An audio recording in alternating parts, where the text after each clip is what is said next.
So when you're getting started homeschooling, and I'm going to talk about pulling your children out of school, because if you're starting homeschooling from the very beginning, I feel that it's a little bit easier because your child has never known anything else. They've always been in your home.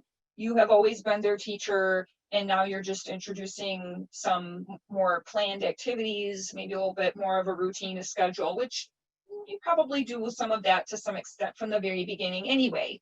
You have a nap time, you have meal times, you have an outdoor activity time with small children, things like that. And it just sort of moves along from there. And they're used to that.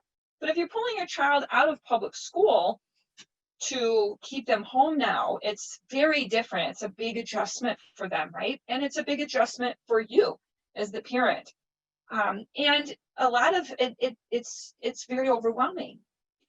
So I mentioned what the laws are, but maybe that's not very reassuring, because it doesn't provide that structure and framework to tell you, well, how do I do this? What do I do? What curriculum do I use?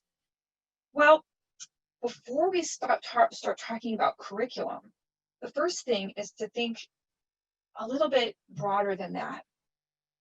You brought your child home because you weren't happy about something.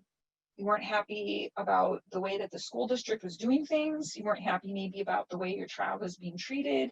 Maybe you weren't happy about the way that the school was handling or not handling the recent virus going around.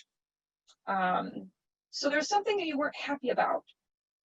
So when you have them home, don't duplicate the same thing in your home that you were unhappy about. So if you were unhappy about being told by the school district that you had to do all this stuff and pile on and keep up and all of this,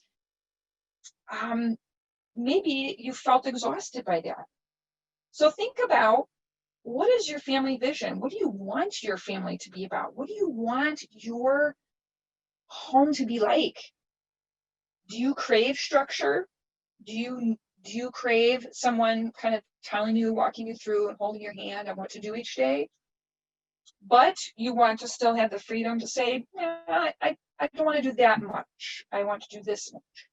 Maybe you prefer to have the structure of that's just more loose of, well, I just need to know an overall picture. And some people don't, they want to put their own structure in place.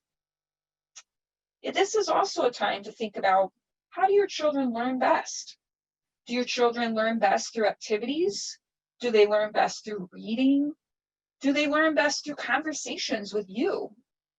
Do they learn best by going places and talking to people with their friends? Or do they learn best by moving around a lot? And think about what's really important to you as a family as well.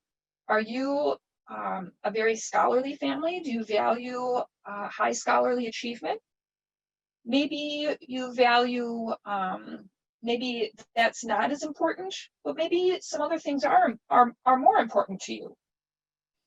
So thinking about all of those things first and having more of a vision of what you want for yourself. This is an opportunity to reimagine what life together at home can be like. It's an opportunity to exercise some freedoms that you have and really grab hold of all that is available to you. That there is not one way to homeschool. There's not one way to learn. And this is your opportunity to take advantage of that. So I invite you to think a little bigger than just the curriculum. So I'm going to share with you the 8 methods of homeschooling, and really listen to your heart as to what really speaks to you and what makes you feel excited, like, oh, that sounds cool for me and my family. I really like that. You may also find that some of your children may seem more well fitted to one type of method than some of your other children. You may have some kids that love to read and some kids who really don't love to read. And that's the beauty of homeschooling, because you can adapt to meet all of your children's needs. Even within the same method, sometimes you can mix things up and use a little bit different resources.